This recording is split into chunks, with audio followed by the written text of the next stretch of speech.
আমি আজকে আলোচনা করব মারাঠাদের নিয়ে। মারাঠা শক্তি। অষ্টাদশ শতকে মারাঠা শক্তি পুনরুত্থানের ইতিহাস হল বংশানুক্রমিক পেশওয়াতন্ত্রের উত্থানের ইতিহাস। পেশওয়া বালাজি বিশ্বনাথ। পেশওয়া বালাজি বিশ্বনাথ 1713 থেকে 1720 খ্রিস্টাব্দ। মারাঠাদের মধ্যে বংশানুক্রমিক পেশওতন্ত্রের সূচনা করেন বালাজি বিশ্বনাথ। মারাঠাদের মধ্যে বংশানুক্রমিক পেশওয়াতন্ত্রের সূচনা করেন বালাজি বিশ্বনাথ। বালাজি বিশ্বনাথ কঙ্কণের এক চিৎ-পাবন ব্রাহ্মণ বংশে জন্মগ্রহণ করেন। বালাজি বিশ্বনাথ প্রথম জীবনে ছত্রপতি শাহুর অন্যতম সেনাপতি ধনাজি যাদবের কারকুন রাজস্ব কর্মচারী ছিলেন। 1713 খ্রিস্টাব্দে বালাজি বিশ্বনাথের কর্মদক্ষতায় আকৃষ্ট হয়ে শাহু তাকে পেশওয়া বা প্রধানমন্ত্রী পদে নিযুক্ত করেন। পেশওয়া বালাজি বিশ্বনাথ মারাঠা শক্তি সমন্বয়ের সূচনা করেন। বালাজি বিশ্বনাথ পেশওতন্ত্রের বালাজি বিশ্বনাথ মারাঠাদের মধ্যে বংশানুক্রমিক পেশওতন্ত্রের সূচনা করেন বালাজি বিশ্বনাথ। ম্যাগনা কার্টা এটি একটি লাতিন শব্দ। 1215 খ্রিস্টাব্দে ইংল্যান্ডের রাজা জন বিদ্রোহী ব্যারন বা অভিজাতদের চাপে নথি স্বীকার করে টেমস নদীর তীরবর্তী রানীমিডে যে সনদ স্বাক্ষর করেন তাই ম্যাগনা কার্টা হিসাবে পরিচিত। এই শব্দটির দ্বারা যুগান্তকারী পরিবর্তনকে বোঝায়। বালাজি বিশ্বনাথের উদ্যোগে 1714 খ্রিস্টাব্দে পশ্চিম উপকূলের শাসক তথা মারাঠা নৌবাহিনীর প্রধান কানহেজি আংরের সঙ্গে শাহুর লোনাবেলার সন্ধি দ্বারা মিত্রতা স্থাপিত হয়। বালাজি 1714 খ্রিস্টাব্দে মুঘল সেনাপতি সৈয়দ হুসেন আলীর সঙ্গে এক সন্ধি করেন। স্যার রিচার্ড টেম্পল এই সন্ধিকে মারাঠা সাম্রাজ্যের ম্যাগনা কার্টা বলে চিহ্নিত করেন। বালাজি 1714 খ্রিস্টাব্দে মুঘল সেনাপতি সৈয়দ হুসেন আলীর সঙ্গে এক সন্ধি করেন। স্যার রিচার্ড টেম্পল এই সন্ধিকে মারাঠা সাম্রাজ্যের উত্থানের ম্যাগনা কার্টা বলে চিহ্নিত করেন। প্রথম পেশওয়া বালাজি বিশ্বনাথের নৌবাহিনীর প্রধান ছিলেন কানহেজি আংরে। 1714 খ্রিস্টাব্দে সন্ধির শর্তানুযায়ী তিনি 15,000 অশ্বারোহী সেনাদল সহ সৈয়দ হুসেন আলীর সঙ্গে দিল্লি যান এবং সম্রাট রফিউদ্দরাজাত কর্তৃক 1715 খ্রিস্টাব্দে মুঘল মারাঠা চুক্তি অনুমোদিত হয়। 1720 খ্রিস্টাব্দে বালাজি বিশ্বনাথের মৃত্যু হয়। পেশওয়া প্রথম বাজিরাও। বালাজি বিশ্বনাথের পর পেশওয়া প্রথম বাজিরাও 1720 থেকে 1740 খ্রিস্টাব্দ। বালাজি বিশ্বনাথের মৃত্যুর পর তার ঊনবিংশ বর্ষীয় পুত্র বালাজি প্রথম বাজিরাও 1720 খ্রিস্টাব্দে পেশওয়া পদে অভিষিক্ত হন। ঐতিহাসিক গ্র্যান্ড ডাফ প্রথম বাজিরাওকে মারাঠা জাতির নেপোলিয়ন হিসাবে আখ্যা দেন। ঐতিহাসিক গ্র্যান্ড ডাফ প্রথম বাজিরাওকে মারাঠা জাতির নেপোলিয়ন হিসাবে আখ্যা দেন। শিবাজির মৃত্যুর পর প্রথম বাজিরাও ছিলেন মহারাষ্ট্রের গেরিলা যুদ্ধের শ্রেষ্ঠ উদ্ভাবক। প্রথম বাজিরাও এর আমলেই পেশওয়া শব্দটি প্রকৃতপক্ষে বংশানুক্রমিক হয়ে পদে পরিণত হয়। প্রথম বাজিরাও এর আমলেই পেশওয়া পদটি প্রকৃতপক্ষে বংশানুক্রমিক পদে পরিণত হয়। হিন্দু রাজা ও জমিদারদের অনুপ্রাণিত করার জন্য প্রথম বাজিরাও হিন্দু পাদশাহী এর হিন্দু পাদশাহী আদর্শ প্রচার করেন। হিন্দু পাদশাহীর অর্থ সারা ভারতে একটি অখণ্ড হিন্দু সাম্রাজ্য গঠন করা। প্রথম বাজিরাও পালক্ষেত ও ভূপালের যুদ্ধে নিজাম উল মুলককে পরাজিত করেন। পালক্ষেত যুদ্ধে পরাস্ত নিজামকে 1728 খ্রিস্টাব্দে মুঙ্গিসিপগাঁও এর সন্ধি স্বাক্ষরে বাধ্য করেন। 1731 খ্রিস্টাব্দে প্রথম বাজিরাও মারাঠা সেনাপতি ত্রিম্বক রাও ধাবাড়কে বিলহাপুরের যুদ্ধে পরাজিত ও নিহত করেন। 1731 খ্রিস্টাব্দে প্রথম বাজিরাও শম্ভুজিকে 1731 খ্রিস্টাব্দে প্রথম বাজিরাও শম্ভুজিকে ওয়ার্না চুক্তি স্বাক্ষরে বাধ্য করেন। এই চুক্তির দ্বারা ওয়ার্না ও কৃষ্ণা নদীর সঙ্গম থেকে কৃষ্ণা তুঙ্গভদ্রার সঙ্গম পর্যন্ত ভূভাগ শম্ভুজিকে অর্পণ করা হয়। 1733 খ্রিস্টাব্দে প্রথম বাজিরাও দক্ষিণের অপর শত্রু জাঞ্জিরার সিদ্দিকের বিরুদ্ধে দীর্ঘস্থায়ী সংগ্রাম লিপ্ত হন।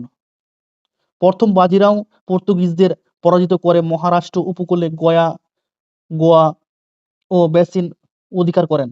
প্রথম বাজিরাও পর্তুগিজদের পরাজিত করে মহারাষ্ট্র উপকূলে গোয়া ও বেসিন অধিকার করেন। প্রথম বাজিরাও তার প্রভু শাহুকে বলেন, এখন মুঘল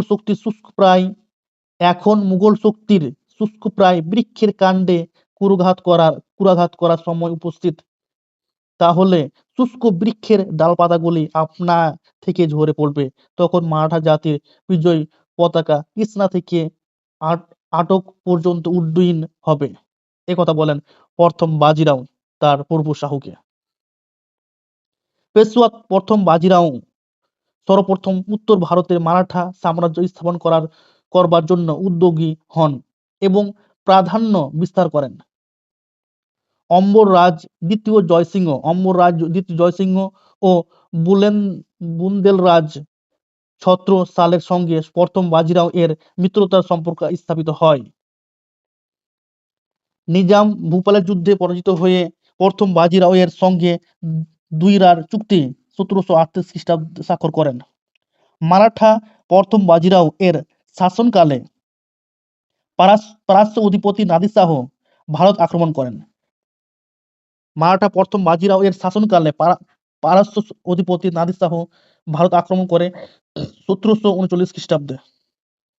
এই সংবাদ প্রচারিত হলে বাজিরাও উত্তর ভারতে মুসলিম শাসকদের সম্মিলিতভাবে নাদির শাহকে বাধা দানের জন্য আহ্বান জানান।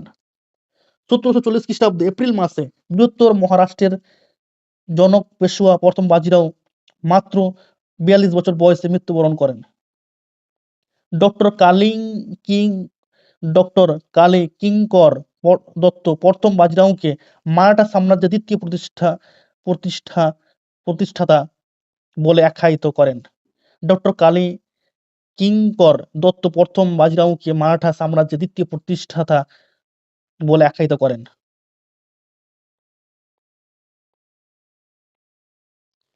পেশওয়া বালাজি বাজিরাও প্রথম বাজিরাও পর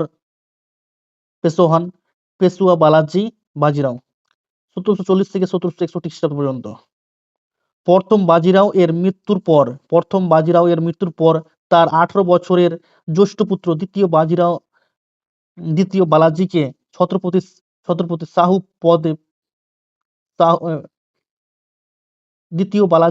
ছত্রপতি শাহু পেশওয়া পদ প্রদান করেন।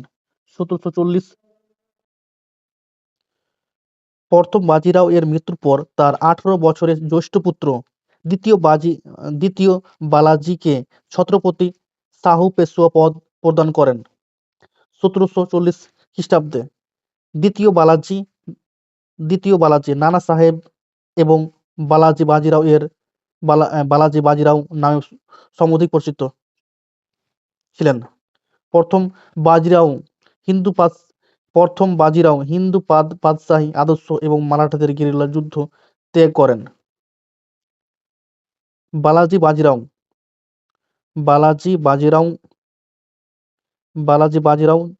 হিন্দু পাদশাহী আদর্শ এবং মারাঠাদের গেরিলা যুদ্ধ কৌশল ত্যাগ করেন। বালাজি বাজিরাও এর গোলন্দাজ বাহিনীর প্রধান সেনাপতি হলেন আফগান সেনাপতি ইব্রাহিম খান গর্দি। বালাজি বাজিরাও এর গোলন্দাজ বাহিনীর প্রধান সেনাপতি হলেন আফগান সেনাপতি ইব্রাহিম খান গর্দি। বালাজি বাজিরাও হোলকারকে বৃদ্ধ বাহাদুরি অপদার্থ বলে অপমান করেন। বালাজি বাজিরাও হোলকারকে বৃদ্ধ ও বাহাদুরি অপদার্থ বলে অপমান করেন। 1749 খ্রিস্টাব্দে ছত্রপতি শাহুর মৃত্যু হয়। মৃত্যুর পূর্বে তিনি রাম রাজাকে তারাবাই এর পুত্র ছত্রপতি মনোনীত করে যান। ছত্রপতি রাজারাম 1750 খ্রিস্টাব্দে সাঙ্গেলা চুক্তি দ্বারা পেশোয়ার হাতে আইনত সরময় ক্ষমতা তুলে দেন। ফলে ছত্রপতি পদ আলংকারিক পদে পরিণত হয়। 1760 খ্রিস্টাব্দে বালাজি বাজিরাও এর পিতৃব্য পুত্র সদাশিবরাও উদগিরের যুদ্ধে নিজাম সলাবত জঙ্গকে পরাজিত করে বিজাপুর, ঔরঙ্গাবাদ ও বিদরের কিছু অংশ এবং দৌলতাবাদ দুর্গটি অধিকার করেন। ঐতিহাসিক পার্সিভাল স্পিয়ারের মতে রঘুজি ভোসলে ছিলেন বালাজি বাজিরাও এর আজীবন শত্রু। 1757 খ্রিস্টাব্দে মারাঠা সেনাদল আফগানিস্তানের আমির আহমদ শাহ আবদালির প্রতিনিধি নাজির উদ্দৌলাকে বিতাড়িত করে দিল্লি দখল করেন। পাঞ্জাবের শাসনকর্তা আহমদ শাহ আবদালির পুত্র তৈমুরকে 1758 খ্রিস্টাব্দে পরাজিত করে রঘুনাথ রাও পাঞ্জাব দখল করেন। উদ্ধৃত মারাঠাদের শাস্তি দেওয়ার উদ্দেশ্যে আফগান আমির আহমদ শাহ আবদালি পঞ্চমবার ভারত অভিযান করেন। এই সময় অযোধ্যার নবাব সিরাজউদ্দৌলা ও রোহিল সর্দার নজির খাঁ তার পক্ষে যোগ দেন।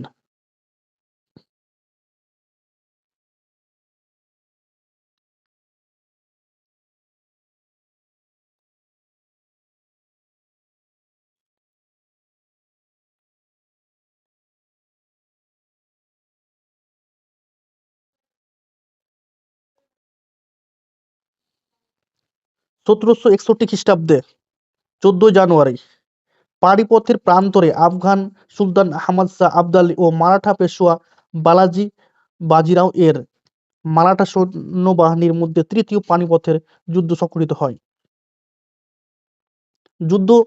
তৃতীয় পানিপথের যুদ্ধে 1761 খ্রিস্টাব্দে পেশোয়া বালাজি বাজিরাও এর পিতৃব্য পুত্র সদাশিব রাও এবং পেশোয়ার পুত্র বিশ্বাস রাও ছাড়া 22 জন প্রথম শ্রেণীর সেনাপতি ও 28,000 মারাঠা সৈন্য নিহত হন।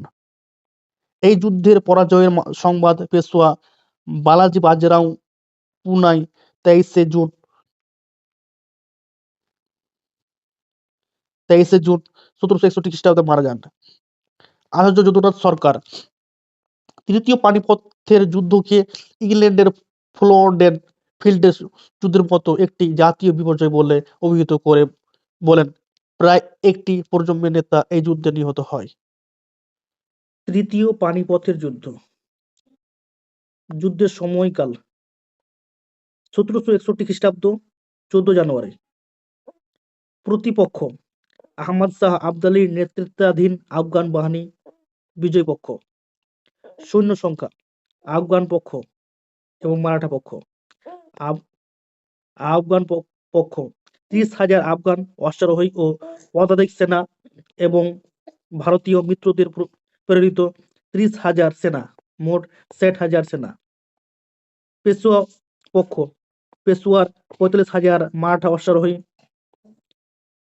পদাতিক ও বহু অনিয়মিত ভাড়াটে সেনা। ফলাফল সদাশিব রাও এবং বিশ্বাস রাও ছাড়া আরো 22 জন প্রথম শ্রেণীর মারাঠা সেনাপতি ও 28,000 মারাঠা সেনা যুদ্ধক্ষেত্রে প্রাণ হারান। উত্তর ভারতে কিছুদিনের জন্য মারাঠা আধিপত্য লুপ্ত হয়। প্রায় 50,000 যুদ্ধ ঘোড়া, 2 লক্ষ ভারবাহী পশু ও 500 হাতি ও প্রচুর ধন রত্ন আফগানরা হস্তগত করে। যুদ্ধকালীন মুঘল সম্রাট দ্বিতীয় শাহ আলম যুদ্ধকালীন বাংলার গভর্নর ভ্যানসিটাট ভ্যানসিটাট ছিলেন ১৭৬০ থেকে ৬৫ পর্যন্ত। পেশুয়া প্রথম মাধবরাও পেশুয়া বালাজি বাজিরাও এর মৃত্যুর পর তার সপ্তদশবর্ষীয় দ্বিতীয় পুত্র প্রথম মাধবরাও পেশুয়া পদে অধিষ্ঠিত হন। নির্বাসিত মুঘল সম্রাট দ্বিতীয় শাহ আলম মারাঠাদের সহায়তায় দিল্লির সিংহাসনে বসেন। প্রথম মাধবরাও হায়দ্রাবাদের নিজামকে দুর্বার যুদ্ধে পরাস্ত করেন এবং মহীশূরে হায়দার আলীকে সন্ধি স্বাক্ষরে বাধ্য করেন। প্রথম মাধবরাও এর পিতৃব্য ছিলেন রঘুনাথ রাও। ১৭৬২ খ্রিস্টাব্দে পেশুয়া প্রথম মাধবরাও রাক্ষস ভুবনের যুদ্ধে নিজামকে শোচনীয়ভাবে পরাজিত করেন। ১৭৬৯ থেকে ১৭৭২ খ্রিস্টাব্দে মহীশূরের বিরুদ্ধে তৃতীয় আক্রমণ সূচিত করেন এবং এই অভিযানের দায়িত্ব দেওয়া হয় ত্রিম্বর রাওকে। ১৭৭২ খ্রিস্টাব্দে ৮ই নভেম্বর মাত্র ১১ বছর রাজত্ব করার পর পেশুয়া প্রথম মাধব রাও এর মাত্র ২৮ বছর অকাল মৃত্যু ঘটে। ঐতিহাসিক গ্র্যান্ড ডাফের মতে এই সুযোগ্য রাজার প্রথম মাধব রাও অকাল মৃত্যু মারাঠা সাম্রাজ্যের স্বার্থের পক্ষে পানিপথের যুদ্ধ পরাজয় অপেক্ষা বেশি ক্ষতিকর ছিল। পেশুয়াদের তালিকা। প্রথম পেশুয়ার নাম হচ্ছে বালাজি বিশ্বনাথ, প্রথম পেশুয়া। দ্বিতীয় পেশুয়া হচ্ছেন প্রথম বাজিরাও।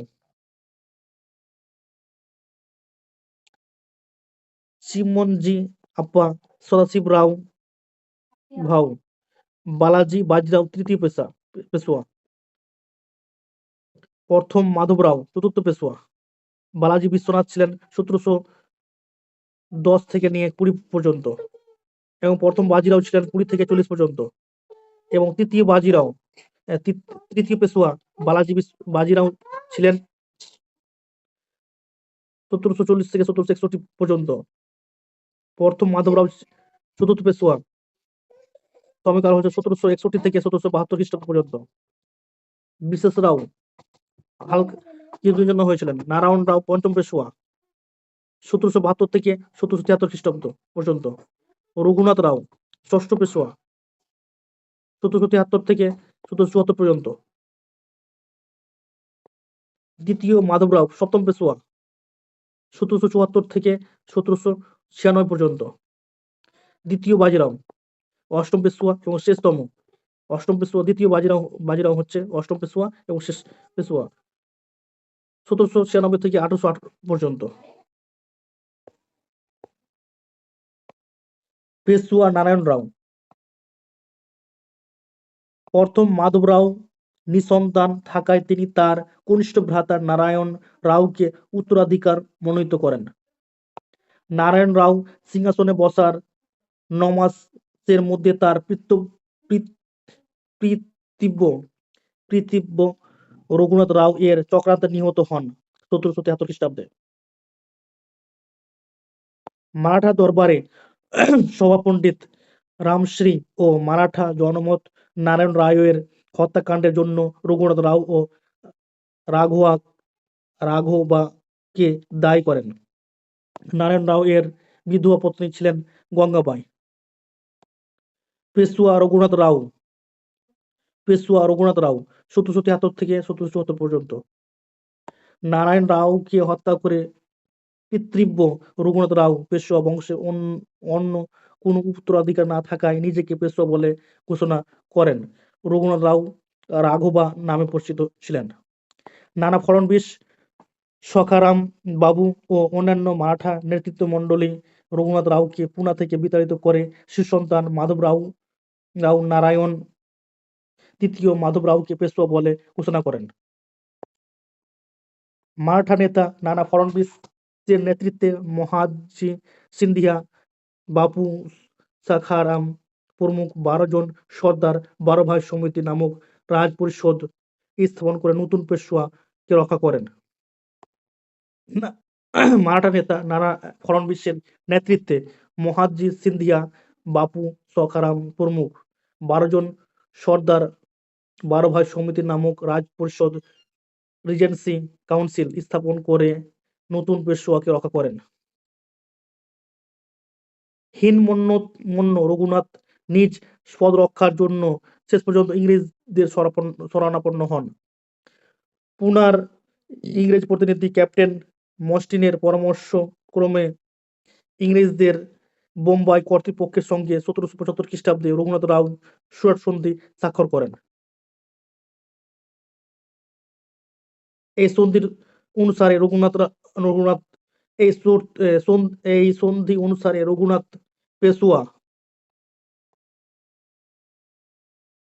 হীনমন্য রঘুনাথ নিজ পদ রক্ষার জন্য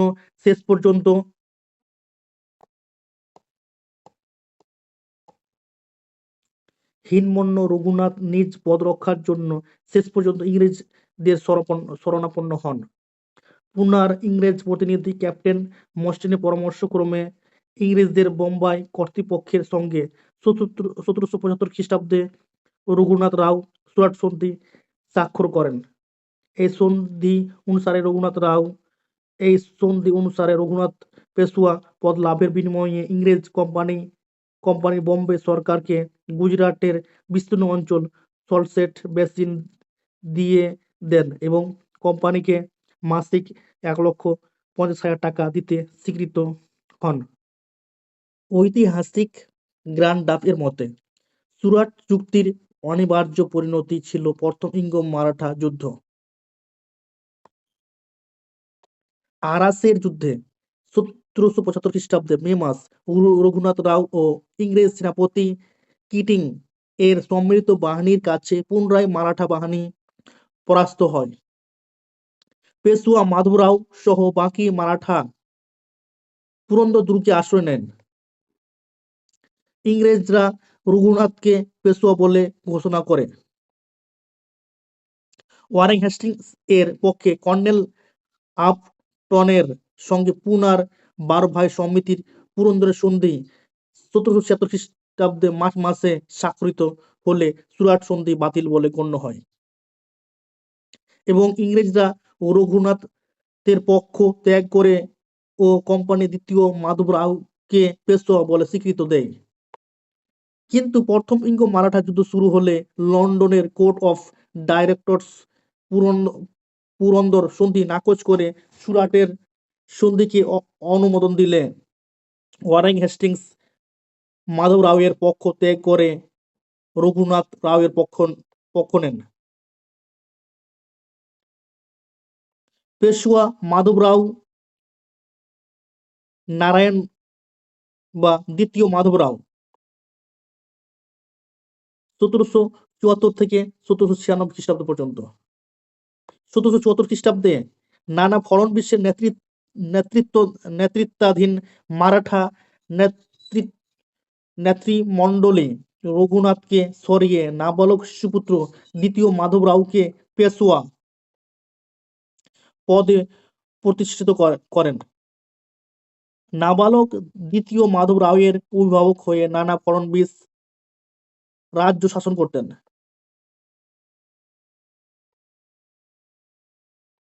মারাঠা নেতা নানা ফড়নবিশ কোম্পানির সঙ্গে যুদ্ধের আশঙ্কায় পূর্ব প্রস্তুতির স্বরূপ হায়দার আলী ও নিজামের সঙ্গে কোম্পানির বিরুদ্ধে ত্রিশক্তি চুক্তি স্বাক্ষর করে কোম্পানিকে মিত্রহীন করেন। মারাঠার সেনাপতি মহাদজি সিন্ধিয়া তেলেগাঁও এর যুদ্ধে 1779 খ্রিস্টাব্দে ইংরেজ সেনাদের পরাজিত করে অহমান ওয়ারগাঁও এর চুক্তি 1779 খ্রিস্টাব্দে 16 জানুয়ারি সম্পাদন করতে ইংরেজদের বোম্বাই কর্তৃপক্ষকে বাধ্য করেন। ওয়ারেন হেস্টিংস ওয়ারগাঁয়ের সন্ধি নাকচ করে বাংলা থেকে সেনাপতি গড়গাডকে পাঠান। গড়ডাড বরোদা, আহমেদাবাদ ও বেসিনের ব্রিটিশ আধিপত্য স্থাপন করেন, কিন্তু পুনার নিকট মারাঠাদের হাতে গডার্ডের পরে ঘটে। 1780 খ্রিস্টাব্দে আগস্ট মাসে ব্রিটিশ সেনাপতি পপ হ্যাম কর্তৃক মহাদজি সিন্ধিয়ার রাজধানী গোয়ালিয়রের দুর্গ দখলীকৃত হয়। 1781 খ্রিস্টাব্দে সিপ্রির যুদ্ধে সিন্ধিয়া পরাজিত হলেও তিনি না দমে যুদ্ধ চালিয়ে যান।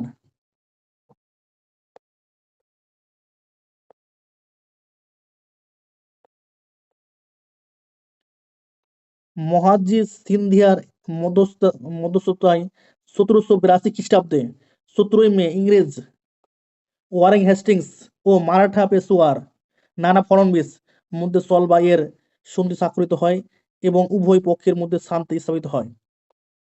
1782 খ্রিস্টাব্দে ইংরেজ কর্তৃপক্ষ সলবাই সন্ধির দ্বারা মাধবরাও নারায়ণকে পেশোয়া বলে স্বীকার করেন এবং ইঙ্গো মারাঠা যুদ্ধের অবসান ঘটে। ইংরেজরা রঘুনাথের পক্ষ ত্যাগ করে রঘুনাথকে বার্ষিক 3 লক্ষ টাকা বৃত্তিদানের ব্যবস্থা করে। ইংরেজরা সলসেট থানা ও বোম্বাইয়ের কিছু অঞ্চল লাভ করে।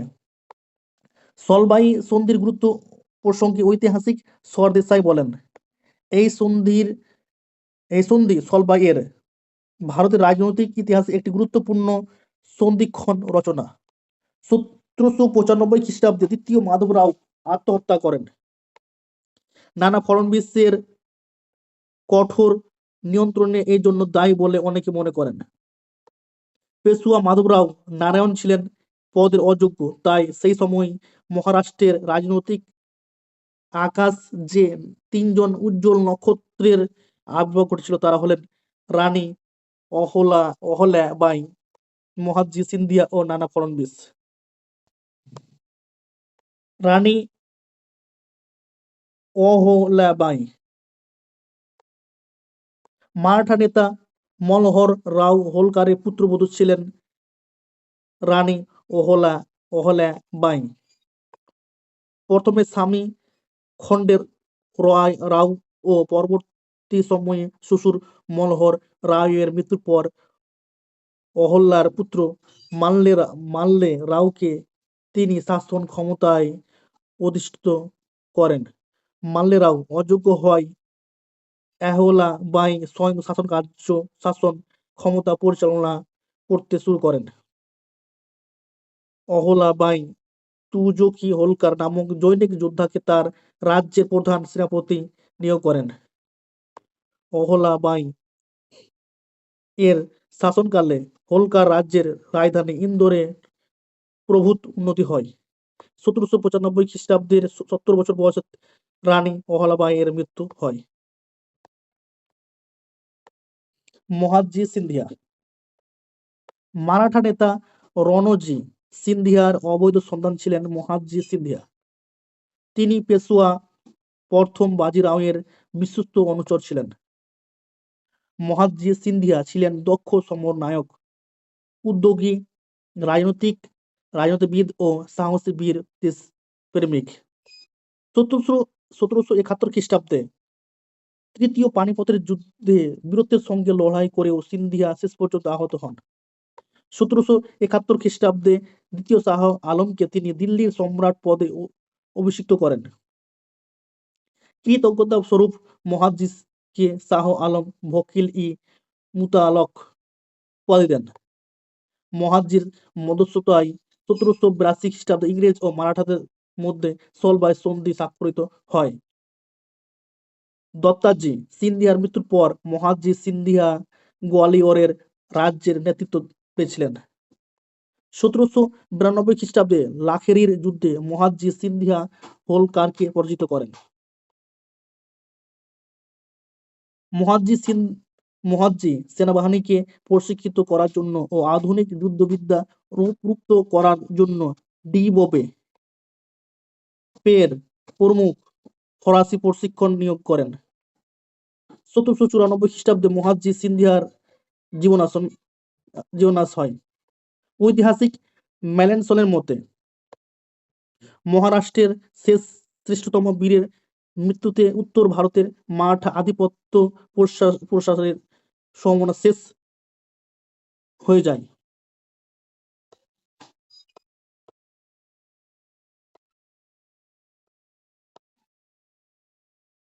নানা ফড়নবিস, প্রকৃত নাম হলো বালাজি জনার্দন ভানু।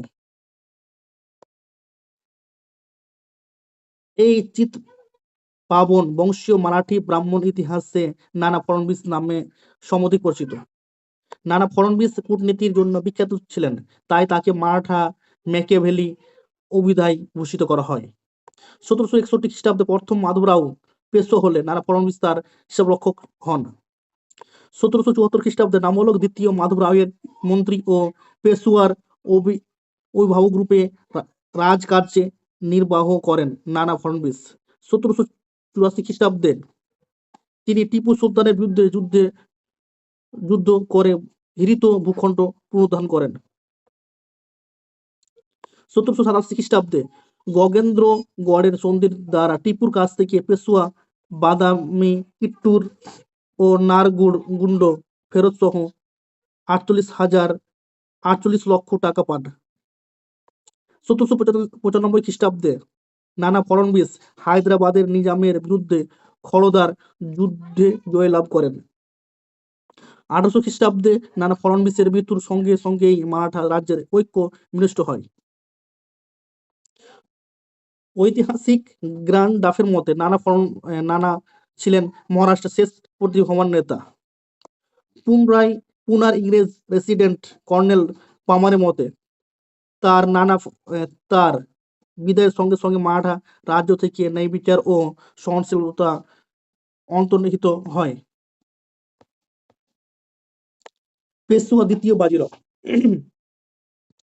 1796 থেকে 1808 খ্রিস্টাব্দ পর্যন্ত।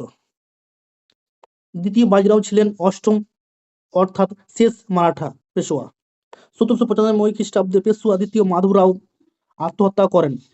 তিনি নিঃসন্তান হওয়ায় শূন্য পদে পেশওয়া বংশের উত্তরাধিকারী হিসেবে রঘুনাথ রাও-এর পুত্র দ্বিতীয় বাজিরাওকে পেশওয়া হিসেবে মেনে নিতে নানা ফড়নবিস ও অন্যান্য মারাঠা নেতারা বাধ্য হন। দ্বিতীয় বাজিরাও ছিলেন উচ্চাকাঙ্ক্ষী যুবক, কাপুরুষতা ও বিশ্বাসহীনতার তার চারিত্রিক বৈশিষ্ট্য। মারাঠা জাতীয়তাবাদী নেতা ফড়নবিস ছিলেন বাজিরাও-এর প্রধানমন্ত্রী। নানার মৃত্যুর পর হোলকার ও সিন্ধিয়ার দ্বন্দ্বে দ্বিতীয় বাজিরাও সিন্ধিয়ার পক্ষ গ্রহণ করলেও হোলকার বাহিনীর কাছে পরাস্ত হন এবং পুনা থেকে বিতাড়িত হন। হোলকার অমৃত রাওকে পেশওয়া বলে ঘোষণা করেন।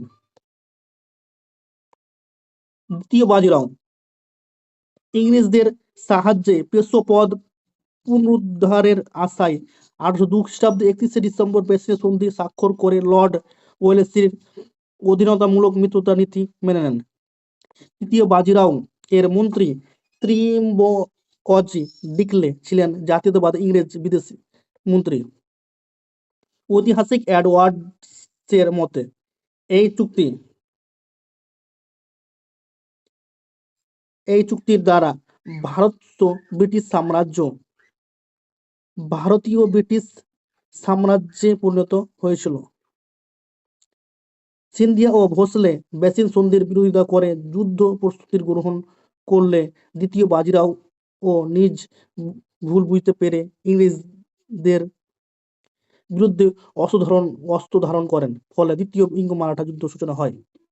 দ্বিতীয় ইঙ্গো মারাঠা যুদ্ধে উত্তর ভারত লর্ড লেক ও দক্ষিণ ভারতে আর্থার ওয়েলেসলি ইংরেজ বাহিনীর সেনাপতি নিযুক্ত হন।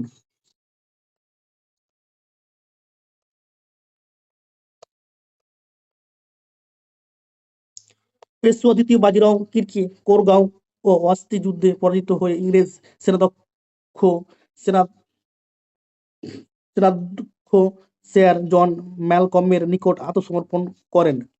দ্বিতীয় বাজিরাও বন্দী অবস্থায় কানপুরের নিকট বিঠুরে ব্রিটিশ নজরদারিতে বসবাস করতে থাকেন। 1851 খ্রিস্টাব্দে মতান্তরে 53 খ্রিস্টাব্দে দ্বিতীয় বাজিরাও এর জীবনাশ হয়।